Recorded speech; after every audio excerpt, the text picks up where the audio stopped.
hope this video finds you well. I'm Jordy Coleman, and welcome to my Comedy Corner. Well, all kneel down before the dawn of comedy and kiss the ring to show respect. Much how you would show respect to the leader of the mafia, the same respect should be paid to this wonderfully insulting stand-up comic. The very long-lasting career of Don Rickles shows how you can be the absolute best at something, even if that something isn't so good. The thing that makes insult comedy such a wonderful thing is that very, very few comics are willing to dip their toe into this, because they realize that although there might be some people who love what you do, there is going to be a lot of people that really hate it.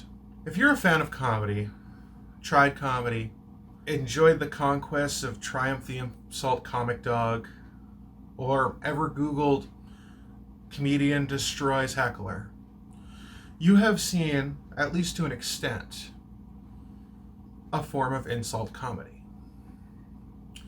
But unless you have seen Mr. Rickles firsthand,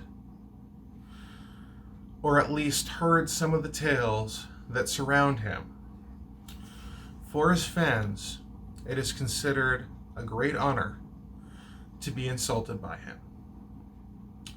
However, that being said, even somebody who is at the peak performance when it comes to this is not safe from being accosted. There are stories of Don Rickles being assaulted by people that he had insulted, even if it was a decade after he had done the insulting. And because of this, some people are afraid to do it, unless they have that very tacky mask that is referred to as the internet. You may put your insults in the comment section now. If you're a younger fan, and by a younger fan I essentially mean under 40, if his name seems familiar but you can't quite place it, he was the voice of Mr. Potato Head from the Toy Story movies,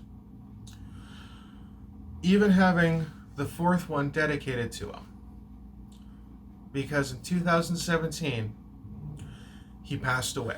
Upon hearing of him passing away, many fantastic comedians and actors came together and gave a nod to this legend of legends when it comes to comedy.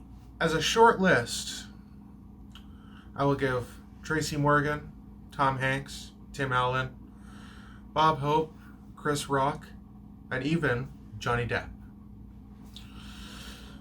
But I think the most touching tribute came from who he referred to as his very best friend, Bob Newhart.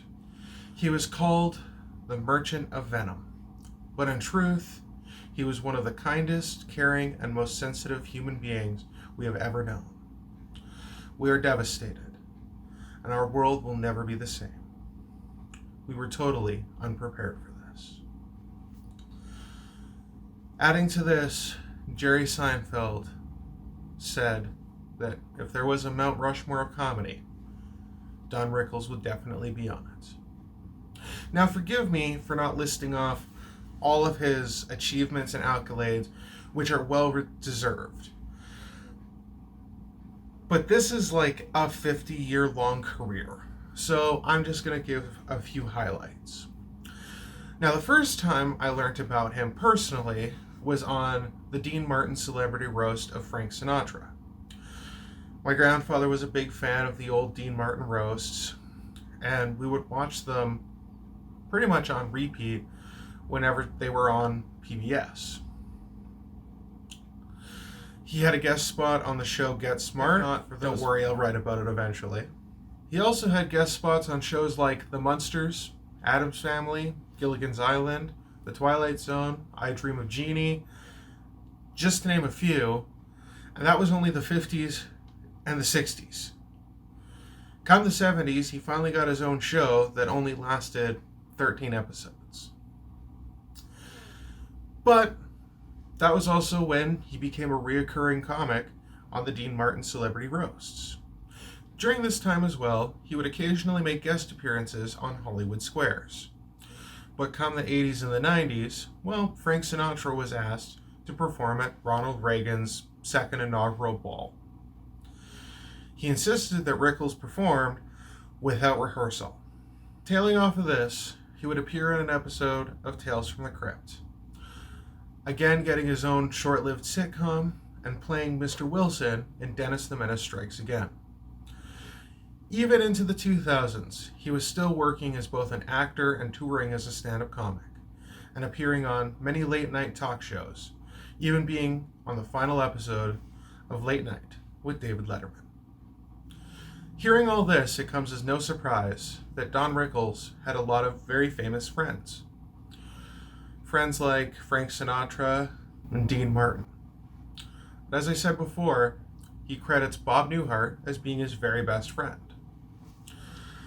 Their wives were even close, going on vacations and things like that.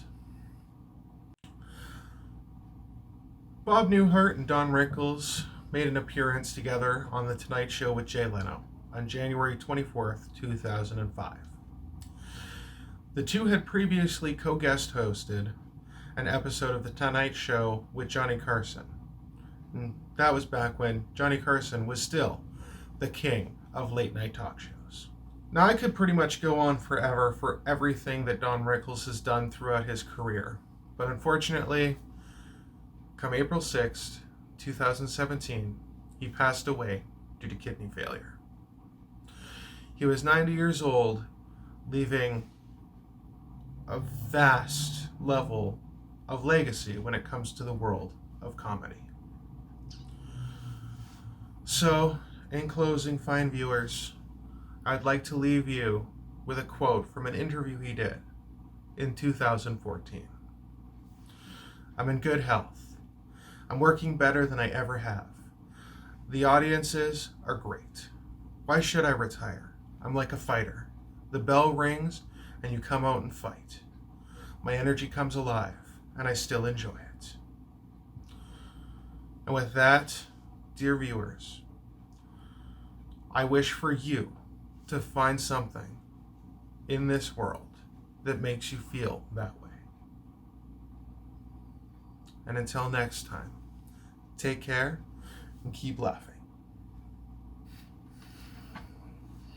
Hi. It's okay. Hi, meet Freddy.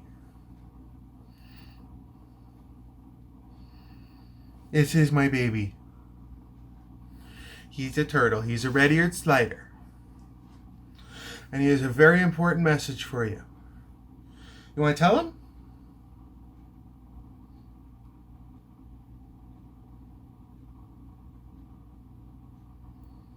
Come on.